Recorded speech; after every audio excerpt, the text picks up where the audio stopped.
All right, guys. My next guest is one of the most polarizing MMA fighters to ever do it. Let's go through some of his list of accomplishments, shall we? UFC Hall of Fame pioneer, win class of 2016, UFC 8 tournament winner, UFC Ultimate 1996 tournament winner, UFC 10 runner-up, classic pride fights with Takayama and many more.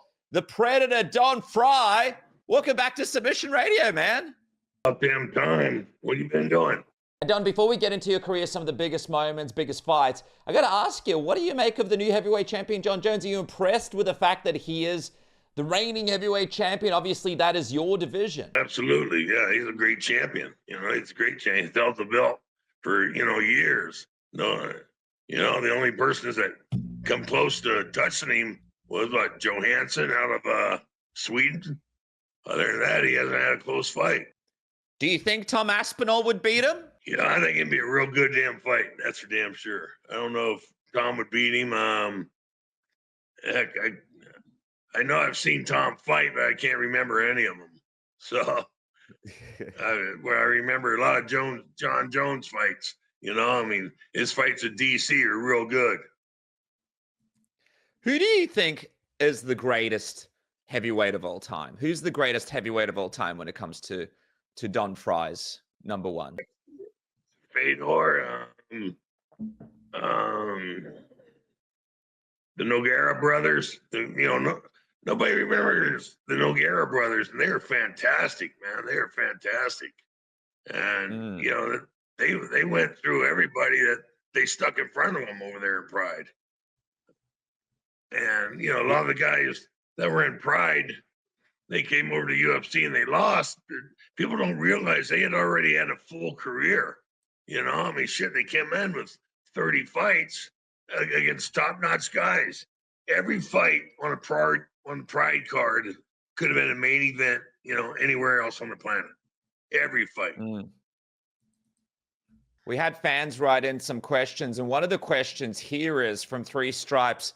Looking at today's heavyweight division, how do you think he'd stack up with some of today's best? Like, is there any dream fights or matchups that you would have loved to have? There's obviously, Jon Jones, Aspinall, Cyril Gane, Volkov, anyone in the heavyweight division that you would have loved to test yourself against that you see fight now? It would have been fun to fight Jon Jones. Would have been fun to have fought Brock Lesnar. I think Brock Lesnar. Yeah. I gave him shit. Yeah, I talked shit about him at first, because he was a pro wrestler, and the possibility of me fighting him was there. And geez, I got something on my face. And so I was trying to work an angle. But yeah, I respect the hell out of Brock. I thought he did a great job. Amazing. Anybody that you enjoy watching these days? Anyone that has caught your eye? I've got a few names here. Do you want me to name a few names, get your thoughts on them? Yeah. Islam Makhachev. Yeah. People are saying Islam Makhachev, he's going for a second belt at welterweight. People are saying he might be one of the greatest, number one pound for pound. What have you thought of Islam Makhachev? He's very impressive, man. He always brings it, and the guy, I haven't seen him back up yet. He just always got moving forward. How about this person? He's from Australia. He regained the belt recently. Alex Volkanovski. Have you been impressed with what you've seen from Alex Volkanovski? I love watching him, man. You look at him, he got a Russian name, he got a Russian body and Russian face, and he comes out and he sounds like you, and you're like, what the hell's going on here? Just freaks me out. What have you thought of Conor McGregor? And obviously these last couple of years have been a bit rough. Well, he's walking around with a bullseye on his back. Everybody, that's what's wrong with this whole fucking world right now, is people are going for the quick buck. Because, you got people like McGregor who busted his ass for years and earned his damn money. Then you got all these cheap little shit heads that are trying to steal it from him. They sucker him into a fight or something like that. And everybody's got their video camera going, so they don't film the whole thing, about them coming up giving him shit for 5 or 10 minutes. They just film him reacting. Alex Pereira, what do you think of Alex Pereira? I like Alex Pereira a lot. I just that last fight he had, you know, obviously there was something wrong with him. You know, I thought he was going to walk through that guy, and then I saw him the night before, and he was off, and I just thought he was in the zone. But then when I saw him walking out, you could see there was something wrong with the guy, and he was over here. You saw him the night Yeah, before? yeah, and he was, yeah, you know, because we both have friends that are friends, that kind of deal. And he was going out to dinner, and he was taking pictures with everybody. Man, he's a good champion. He's a good fucking champion. He didn't say no to anybody. He spent all of his time shaking hands and taking photos like a champion should. Hard at nighttime, the night before the fight, because you don't want to catch something from somebody.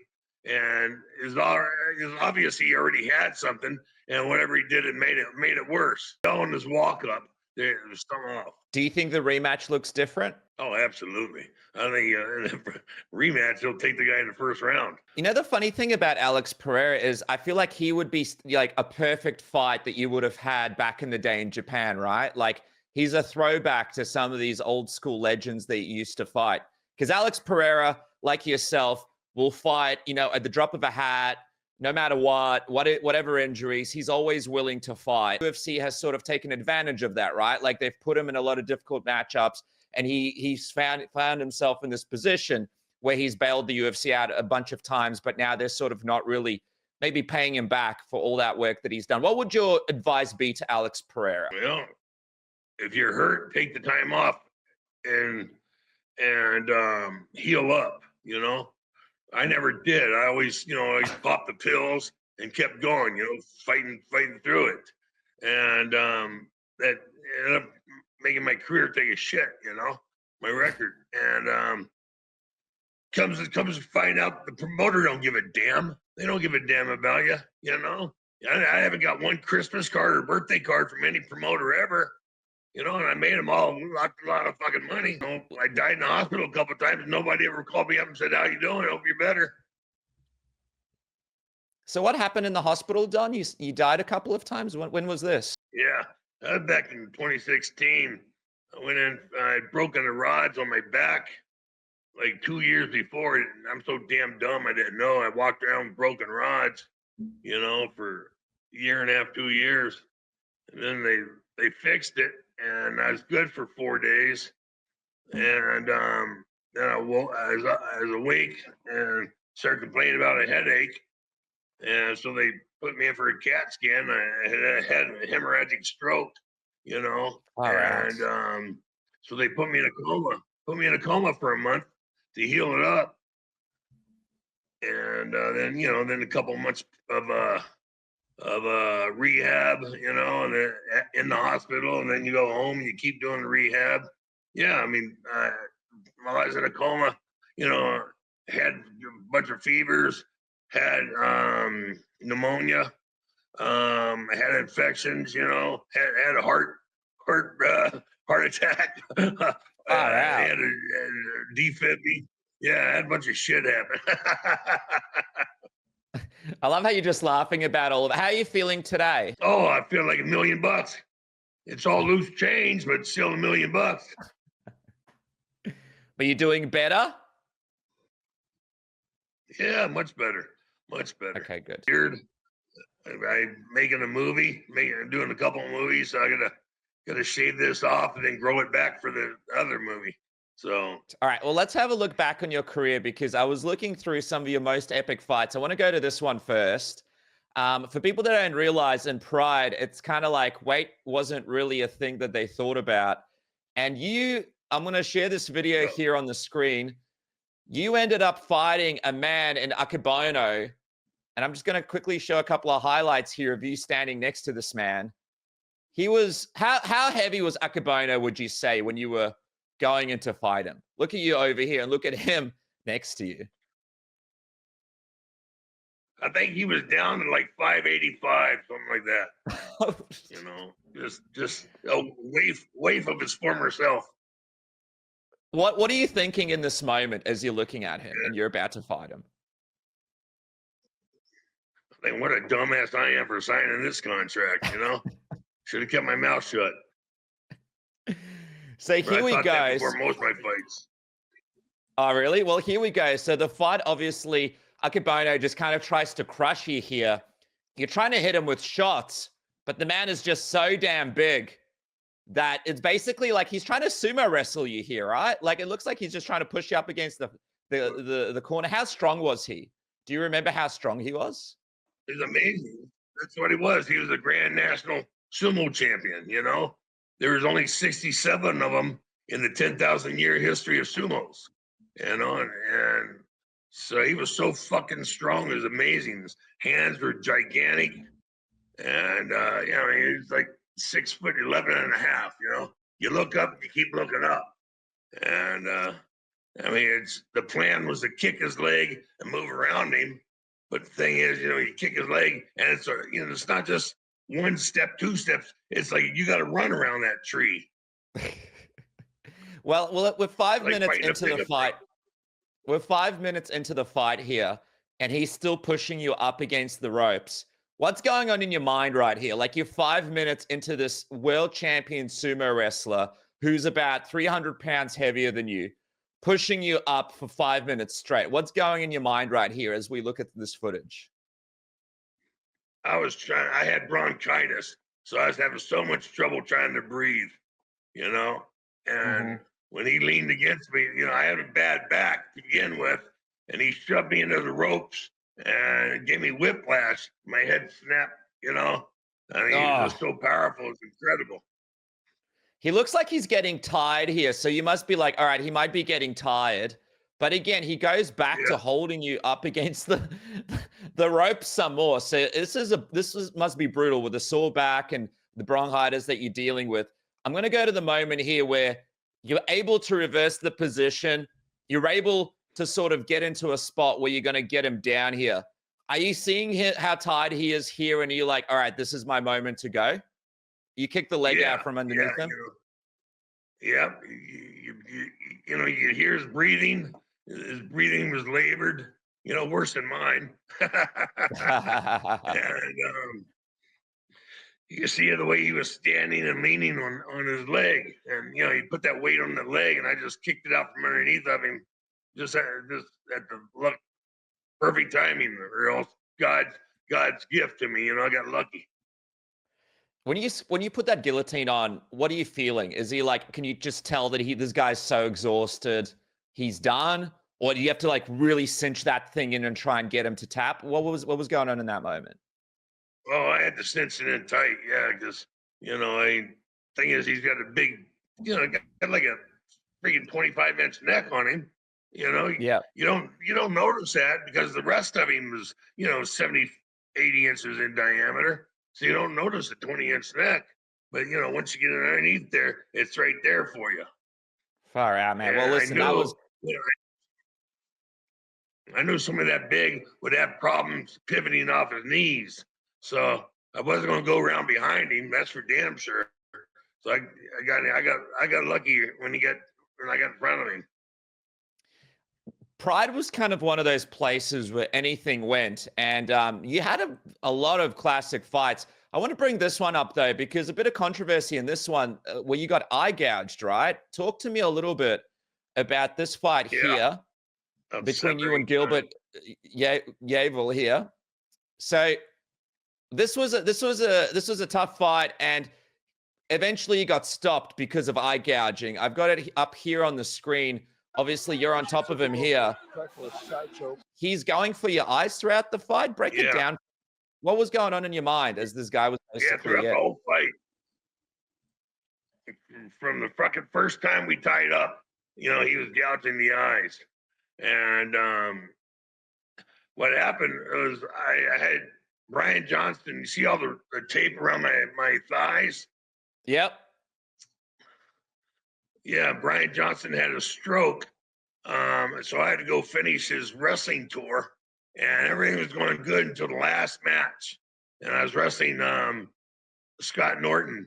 I took a bad fall, and I tweaked my groin on one side, my adductor on the other side, and took 10 days off, or 5 days off, and went to work out and I pulled it, you know, and then I pulled pulled the groin and I pulled the adductor and Oh man. on the other side. And so we took another couple days off and um, for the fight. And first takedown, boom, my adductor exploded.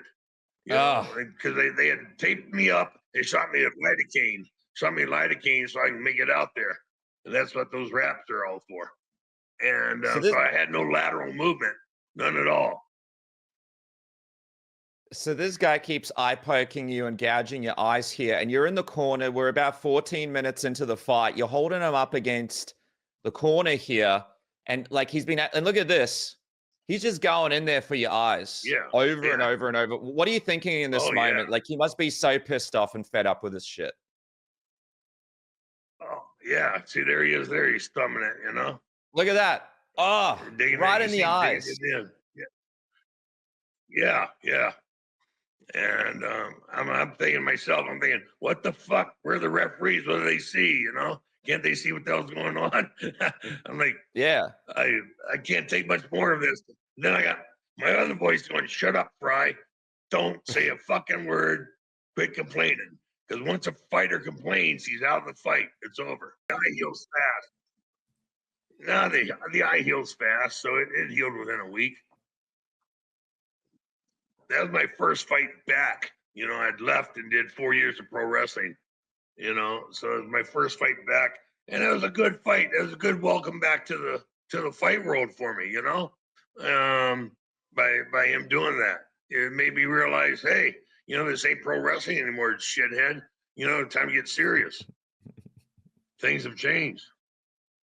Were you by the way, when you were doing the pro wrestling, did you enjoy doing that? Was that something you enjoyed doing? Or was that just something like a I way to make enjoy some doing. extra? No, I always wanted to do it. You know, I grew up watching Ric Flair and Terry Funk and Bruno Sammartino and superstar Billy Graham. You know, and I wanted to do it. You know, I just didn't realize how hard it was on the body. You know, because you you're trusting your body to the other guy. You know, you're giving it to Yeah. him completely, and you're relaxing, and you're trusting him to take care of you. And some of the guys I worked with, they didn't take care of me. It got my neck broke, you know, doing that. So I just had it fused a year ago in 2000, Yeah, in wow. January Oh, 2000. yeah, well, I was gonna say I've been doing a bit of pro wrestling myself, and I used to do a lot of MMA and stuff. And yeah, it's way harder on your body than the MMA stuff, that's for sure. Let me bring this up for you. The Right. Takayama. You and Takayama, man, what a classic fight. I mean, we've spoken about this before, but I just want to get your thoughts. Before you walk out here, right? Are you expecting this from Yoshihiro? Like, are you expecting him to be as tough as what he ended up being? No, not at all. You know, you see, I just kind of lumber out, and he hits me and knocks my legs out from underneath me. You know, and Yeah. watch this. Boom. See, Yeah. yeah, that's why I grabbed hold of him. I grabbed hold of him to hold on. You know, because otherwise I'd have went face flat into the mat.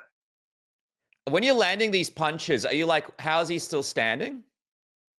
Look at his face. Yeah, it tripped me out. I'll tell you what, that guy is all man, all man. He made that fight, not me. He made that fight. You know, that fight's all him. You know, I mean, because I hit pretty damn hard, and he stood there and took every one of them right to his fucking face. I broke 3 bones in his face, and he still kept coming. It's insane because here he is here, and he's still, we're about 4 minutes into the fight after you've completely destroyed his face. Look at his face here. And he still wants to go. When you're in that moment, were you thinking like, man, I might like have to kill this guy to stop him? Like, what do you, because the referees aren't stepping in here. No one's probably going to stop this. What's Right? going through your mind here? Right. I'm going, what the hell's wrong with these fucking Japanese, man? They're crazy. You know, they're weird. This guy's gonna die, and they're not stopping it. You know, and I could not believe that they still let the fight go. We've got you here on the ground on top of him. And what's the game plan here? Is it like, look, I'm just going to have to finish him off. I don't care what's going to happen. Or are you just looking for that submission, the Americano, or just anything to kind of finish this up? I was trying to get that, but I didn't. There's no way I could get it, because his arms are just too big, too long, and too thick, and there's no way I get it. So I had no other choice but to keep, punching his head. To speak to him much over the years and talk about that fight? Have you had a chance to speak to him again, or speak to one of his translators and sort of talk about the impact of that fight? Because that's probably one of the most iconic MMA fights in Japanese MMA history, right? Thank you. Yeah, thank you. Yeah, I guess it's got more views than Ali Frazier or Ali Foreman or anything like that. Most seen fight in all the world, It was an incredible fight. All Yoshihiro Takayama. Yeah, thank you. Thank you. Obviously, as well, man, you had a lot of great moments in the UFC. You were there when you had to fight a few times in one night. I want to talk to you about UFC 8. You had to go through Gary Goodridge, Sam Atkins. You submitted Gary Goodridge. You had to fight Gary Goodridge a few times, I think, but you submitted him here. You beat Sam Atkins through TKO stoppage. You beat Thomas Ramirez. Break that down for me, man. Like, what do you remember from UFC 8? It was hotter than hell in there, because it was 100% humidity being on the island. And then you get underneath the lights, and it's at least 150 degrees, underneath those lights. It's like being in an oven. And I got the local hero first round. I'm like, this is great, I'm going to beat the local hero and I'll be a heel. They'll boo me out of the place, And I knocked him out, and it just got stone quiet in that arena. Yeah, it was unbelievable. I'm going to bring up this footage of you and Gary Goodridge here. Obviously, Gary, another legend in the game. You and Gary Goodridge were mixing it up. And here we are. I just jumped a little bit forward. You guys clinched up for a little bit here, and then the fight took its place to the ground. I'm just wondering, in this point, how much energy do you really have? Like, fighting a few times in one night, when you were clinched up with Gary, is it a situation of like, hey, I just got to get in the best position I can get in, because whoever gets in the best position kind of has the big upper hand? As you hold on to the top here, look at that. You're able to reverse that. Right. Yeah, Big John McCarthy yells, "Let go of that cage!" And I'm like, "There's no rules." He's just making up rules as he goes. And I'm like, "What do you mean?" But I knew you escaped. You escaped through the back, though. You escaped. Look at this. So not only were you able to look at this. So Gary had you here, and you were very smart. You got out of here. You reversed him and put him on his back, and basically won the fight. It's unbelievable. Yeah, Coach Bobby Douglas at ASU, Arizona State University, would always teach us go out the back door, and that's why I went out the back door and reversed it. And I could hear Gary's breathing. It was labored, throughout the fight. And, I felt from the beginning of the fight till the end there, I could feel his strength leaving. His breathing was getting harder. His strength was dissipating. What is the key, do you think, to fighting that many times in one night? Like, is there a secret to it? Because that would be incredibly hard. Yeah, conditioning. It's all about your conditioning. If everything else is equal, your knowledge, your experience, your strength, your talent, conditioning comes in and takes over. And there's no way you'd be over-conditioned. Another iconic UFC And I was ready because sorry, go on, Don. At the time, I was a fireman. Yeah, I was a fireman in Bisbee, Arizona, and Bisbee's Mile High. So when I went running, I was up there running Mile High, getting thin air. And when I got down to sea level, it was a lot different breathing, that's for sure. Well, I was going to say another classic moment in the UFC was the Ultimate 1996. You take on Tank Abbott. another, another big name, another legend in the game. You guys end up in the finals here. And I just want to sort of share this one as well, because this was another great battle that maybe some of the new fans haven't had a chance to see yet. Just quickly, before we get into this fight, what was your thought on sort of drawing Tank Abbott? He was another kind of gunslinger as well, wasn't he? Yeah, yeah. I knew I was going to end up getting Tank in the finals, and what happened is I brought a buddy of mine, Dave Norch. He's a fireman and a paramedic. So after my first match against Gary Goodridge, Dave hit me with some IVs and put 3 bags of IVs in me, normal saline. So I was fresh as a daisy when I went back out there. Yeah. You can't do that now, but back then there's no rules. Tank was a bit of a beast, right? Like, how strong was he? Like, when you were in there with him, was he up there with some of the stronger guys you've ever fought before? Apparently he used to be a bit of a beast in the weight room. Yeah, I guess he benched 600 pounds. They showed him doing that, after UFC 11. And yeah, he was strong. He wasn't as strong as Coleman or Shamrock, but he was strong. So here we are here. So you got the IV bags going, and talk to me through this. It was a big start. Tank Abbott likes to come at you and sort of bring it straight away. What do you remember from fighting him? He was trying to sort of finish this one quickly and get you out of there. It's coming forward a lot. What happened is, I walked over and I stepped, and I stepped with my heels up. I was standing on my damn heels and my legs were together. That's when he snapped me with a jab. I mean, a 7-year-old girl could have pushed you over when your heels, and you're standing on your heels and your legs are together. You got no balance. And so that's the only reason I went down, because I wasn't standing properly. What's going on as you guys are exchanging in the pocket like this? Are you feeling like, all right, I'm getting the better of him here, he's not going to be able to last here long? Yeah, I could feel him. I could feel him slowing down. He hit me some good ones, but I knew I was, they weren't solid, hard like I've been hit before, and I hit him a few times. Hell, I broke my damn hand hitting him. Did you? Wow. Yeah. Because there's this one here. He throws a punch and he just kind of falls over. You're able to get his back, sink the choke. And did you know he was done as he was coming down? Like, it looked like he had basically spent all his energy trying to take you out. Yeah. I knew he was only good for, 30 seconds, and we had gone 45, 48, so I knew he was done. What happened at the end there? He looked like he was annoyed about something. What happened? Do you remember? Like, he didn't want to, what was going on there? He's just a fucking bad sport. He's a bad sport.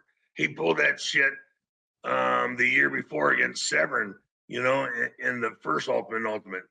Dan beat him, and then he crawled over the cage, All right, guys, before I get back to the interview, I just want to thank my sponsor, Manscaped, for making this program possible. Did you guys know with a code word submission, you guys could save 15% off? That's 15% off plus free shipping from all of the great products on the Manscaped website. But I want to talk to you guys about the Chairman Pro. The Chairman Pro is a high-tech, data-approved grooming upgrade, which is perfect for the Father's Day over there in America. But if it's not Father's Day, it is an electric face shaver that can tackle up to 5 days of growth and features 2 interchangeable blade heads. It's waterproof. The battery life is awesome, up to 75 minutes of runtime on a single charge, but it also showcases the battery level so you know when it's time to recharge with a display. Of course, it's got the travel lock, the LED spotlight, and most importantly, the 2-year warranty the Manscaped comes with. Manscaped, of course, has the Lawnmower 5.0, the Beard Hedger, and all sorts of other products, some of the most comfortable underwear out there as well. So go to manscaped.com, use the code word submission, get 15% off and free shipping today. And guys, I also want to talk to you about our friends at Saily. That's right, Saily, the best eSIM on the market today. What is an eSIM? Let's say you're traveling, you need to make phone calls, you need to download data, you need to be able to use your phone. Don't line up in a stupid queue and replace your SIM card, lose your current SIM card, and sign up to some plan that lasts for months. Use Saily today. You just have to download the app. You just choose the location where you're at. You choose the amount of data that you want, and you are sorted, my friend, to use your phone wherever you go, whatever country you go to. It's easy to use. Like I said, all you need to do is just download the app. You avoid roaming costs, never ran out of data because you're able to update it and increase it wherever you go. It's one eSIM for all of your trips, so you don't have to change SIM to everywhere you go. And it's got global and regional plans as well. Get up to 100 gigabytes of data or as little as 1 gigabyte of data for a week or half a year. Saily is your place to go for everybody out there who's looking for an eSIM. So download the Saily app now and use the code submission or go to saily.com/submission. The link is in the description below, and you guys get an exclusive 15% off your first purchase. That's 15% off your first purchase. Try Saily today. And now back to the program. You guys spoken since that fight? Like, are you guys on good terms now, or was it always sort of a little funny after that one? It's always been a little funny, but we did an autograph session together a month ago over in Las Vegas, and we were cordial to each other. We didn't send each other a Christmas card, but we were cordial. I showed some of my favorite fights. You've had so many good ones. What would you say is your favorite battle, your favorite fight that maybe we haven't spoken about yet? Oh, you did. My favorite was Yoshihiro Takayama, and then after that it would be the Shamrock fight. Excuse me. And then after that, it'd be my first loss against Mark Coleman. That was one of your favorites. That was one of your favorites. Yeah. Why was the Mark Coleman one such a standout to you so much from UFC 10? Well, he beat the hell out of me, and I never quit. Never even thought about quitting. It made me realize something about myself. I'll always be in debt to Mark Coleman for that. Always. As we wrap up, it's kind of a weird spot that the sport is in. Like, fans are sort of tuning out of MMA a lot now. People aren't as interested in a lot of the fights. It kind of feels like the sport's in a bit of a decline. They've oversaturated it, and I mean they have one or two fights every week, and they're not taking the time to build a champion. They get a champion, and they start throwing the top guys at them, and instead of giving them a night off. Muhammad Ali would sometimes fight the number 5 ranked guy, or number 7 ranked guy, instead of always fighting the number 1 ranked guy. And that's what you got to do. You got to give your champion, give your champion a night off, even though, he's fighting for the title. Give him an easier opponent. Yeah, that's a great point right there, Don. All right, well, as we wrap up, I just want to find out, you got 2 movies coming up. How can we get involved with you? What is coming up? And how can fans kind of follow you? Is it the social media channels, the movies? What is coming up that fans can get involved in? Yeah, I've got, I think it's Don Fry USA, my new channel. And I'm doing a movie with this beard called, Touched by Lightning. And I'm playing Zeus, oh, what? God. This is great. This is great. Yeah. And then I gotta shave it off because I'm gonna be a trainer in a boxing movie called Clay. I gotta go to Detroit and film that. So, yes. And then I gotta grow the beard back to go back and finish the Touched by Lightning movie. Awesome, dude. So it's great to hear you've got some big projects around the corner. For all the fans out there, though, what is your message to all the Don Frye Predator supporters as we finish up? What is your message to all the fans out there? Maybe this is the first time they're hearing from you in a few years. What's your message to them? Thank you very much, and never quit. Keep going. No reason to quit. Just head down, tail up, and charge. Keep fighting. Love it, man. Words to live by. One of the best to do it. Iconic, polarizing, the Predator, Don Frye. Thank you so much for joining me back on Submission Radio. So excited to have you back on the program. Thanks. Well overdue. Yeah, I'm gonna start calling you from now on. Good. Send I you can't dirty, wait. send you dirty emails. Perfect. Dick pics coming my way. Don Fry, thank you so much for coming on the program.